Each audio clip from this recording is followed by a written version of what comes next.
penser à ce feu du désir, cette passion qu'il peut y avoir dans une relation. Pour les femmes? Oui, pour les femmes.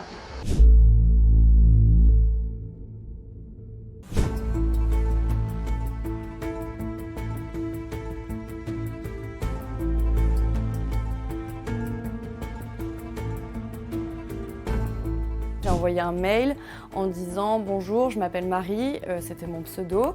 Je me suis fait passer pour une étudiante de 26 ans et j'ai dit que j'avais des attirances pour les femmes, que je me questionnais sur ma sexualité, que ça avait été mal reçu par ma famille. Et après, j'attendais une réponse de la part de Torrent de Vie. Premier jour, on arrive.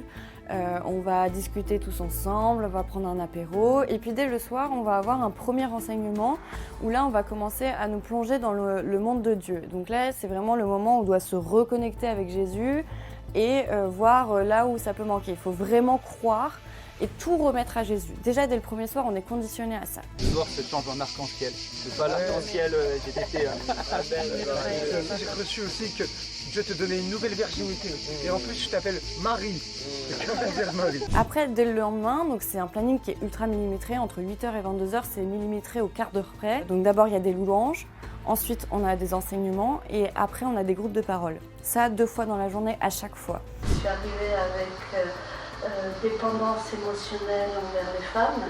Je ne savais pas si je me homosexuelle ou pas. J'étais dans une confusion totale. En 2008, et je suis émerveillé comment le Seigneur va me restaurer dans mes relations avec les autres. Il y a une sorte de transe qui se met en place. On chante tous ensemble, il y a de la musique, etc. Et puis après, comme ça, on est plus à même à recevoir les enseignements. On est tous là, assis. Il y a quelqu'un qui nous témoigne en face de nous. Et là, on est juste là à écouter. On n'a pas à interagir, on n'a pas à remettre en question. Ne gêne pas de mettre les podcasts à la croix, Instagram à la croix, Facebook à la croix. Tout ce qui porte des images qui sont toujours des séductions, toujours des tentations. Débarrasse-toi. Donc il y a par exemple un enseignement auquel je pense sur les blessures parentales où on va nous expliquer que nos blessures viennent de l'enfance. Par exemple, si moi je suis homosexuelle, ça s'explique parce que ma mère ne m'a pas donné assez d'amour quand j'étais petite. Ensuite, mon homosexualité, elle vient aussi du fait que mon père, à mon adolescence, ne m'a pas confortée dans mon identité de femme. Je pense à une attirance homosexuelle qui est une façon de remplir quelque chose que je n'ai pas eu, de l'amour que je n'ai pas eu, que je vais chercher chez un semblable. Ces équipiers, tous ces bénévoles n'ont aucun bagage. Il n'y en a aucun qui est psychologue, il n'y en a aucun qui est psychiatre. Ils viennent juste avec leurs idées préconçues et s'attachent vis-à-vis de la Bible à imposer des choses qui, selon eux, sont les bonnes pour tout le monde.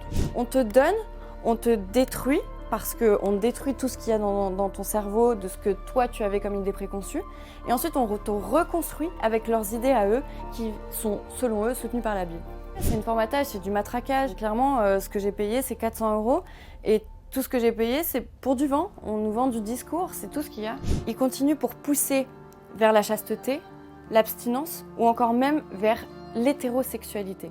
Mais ça, c'est un vrai problème. On doit seulement questionner, avancer avec la personne, mais pas juger et remettre dans le droit chemin. Il n'y a aucune étude aujourd'hui qui est sortie pour prouver que ces thérapies de guérison fonctionnent. Donc non, ça ne fonctionne pas.